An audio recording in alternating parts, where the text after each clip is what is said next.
थाली फर्काउन तयारी भएर बस्नु स्वयंवर होइन अहिले अनि हाम्रो चाहिँ साइबाट अहिले पूजा गर्ने यो पछि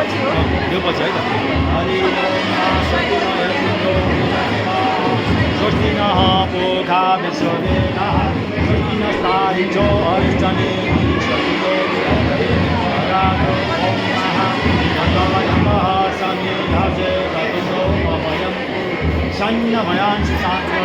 ओम सर्वै मंगलमंगल्यं शिवे सर्वतसाधिके शरणत्वं गौरी नारायणी मंगलम भगवान विष्णु मंगलम गरुड़ध्वज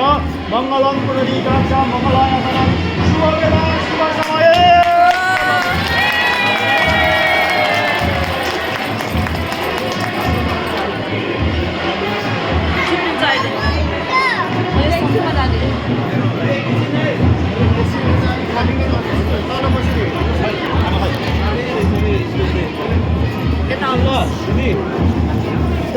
आराम